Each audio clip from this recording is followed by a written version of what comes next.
Hello and welcome to this video on the eye.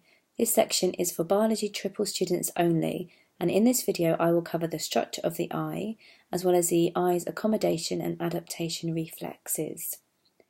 So let's start by labelling the eye. Now the eye is a spherical organ encased in a tough white layer called the sclera, which protects the eye from damage. At the front of the eye, the sclera is transparent to allow light in, and this part is named the cornea. The curved shape of the cornea refracts or bends light, funneling the light through the pupil, which is essentially a hole in the middle of the eye. The size of the pupil can be adjusted depending on light levels by a ring of muscles called the iris, the coloured part of the eye, and I will talk about this reflex in more detail later.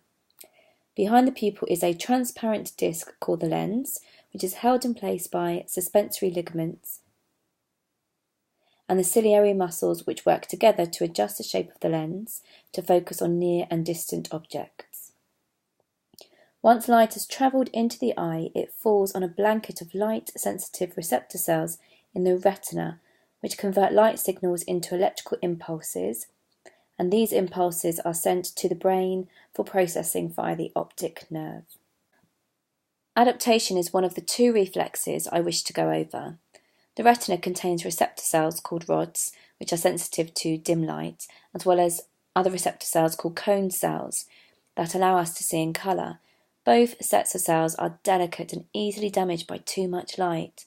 However, in order to see in dim light, the pupil needs to be as large as possible to get in as much of this dim light to allow us to see. So the iris actually controls pupil size, and in response to low light levels, the effector radial muscles in the eye contract. An easy way to remember the name of these muscles is to liken them to the radial spokes on a bicycle wheel. And when these muscles contract, an antagonistic pair of muscles called the circular muscles relax, and overall this makes the pupil dilate or get bigger. When light is very bright, the alternative muscles in the iris, the circular muscles, contract, and the radial muscles consequently do the opposite and relax. And this constricts the pupil, making it smaller, and due to its smaller size, less light is allowed into the eye, preventing any damage to the delicate retinal cells at the back. The second reflex is accommodation. Here, the lens automatically changes shape to allow the eye to focus on near or distant objects, and this is happening all the time. Light reflected off distant objects arrives at the eye in almost parallel light rays, and therefore the rays don't need to be bent or refracted that much to focus them on the retina. So the suspensory ligaments which anchor the lens in place contract while ciliary muscles relax, and this effectively stretches the lens into a flatter shape.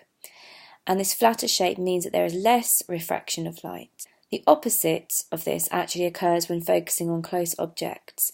Here the suspensory ligaments relax while the ciliary muscles contract, and this causes the lens to thicken and curve more, leading to more refraction or more bending of light. For some people, the lens doesn't work exactly as it should, leading to sight issues. Here I will keep the normal sight images for reference and just make a comparison yourself between the lens shape in the left and the right images.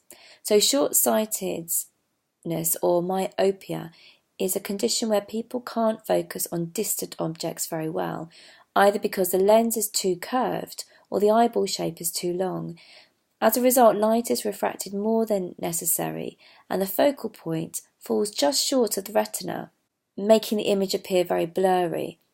To correct this, concave lenses, so lenses with inwards facing curves, can be worn in glasses, and this alters the refraction pattern as shown, adjusting the focal point back onto the retina as it should be. Long-sighted people have a condition called hyperopia and can't focus well on close objects. This is due to having too thin a lens or a short eyeball shape, and this causes a smaller amount of refraction than required, and the focal point reaches beyond the retina. To overcome this condition, glasses with convex lenses can be worn, adjusting the focal point back onto the retina as shown. Some people don't like wearing glasses and can opt for contact lenses instead. Now, these contact lenses can be hard contact lenses, in which case they need to be kept sterile to prevent you getting eye infections, or they could be soft, disposable type contact lenses. Contact lenses can cause the eyes to feel quite dry, and they can only be worn for a certain number of hours, but they are really, really useful, especially if you want to play sports, and allow you to do so without the need to wear glasses. They're also very discreet. Alternatively, laser eye surgery can be used, and this works by surgically changing the lens shape using a laser to reshape it so that it has a correct level of refraction. This is only done on adults once they have finished growing, because the way in which the muscles and the suspensory ligaments work will keep adjusting, so it's not wise to go in for surgery just then. Laser eye surgery is expensive, and there are risks associated with any form of surgery. Alternatively, the lens can actually be replaced completely, and again, this is a form of surgery. In summary, a way to remember some of the tricky facts in this video is to remember the C's. So, for adaptation, in bright light, circular muscles contract and the pupil constricts overall. For accommodation, ciliary muscles contract. The lens then becomes thicker and more curved.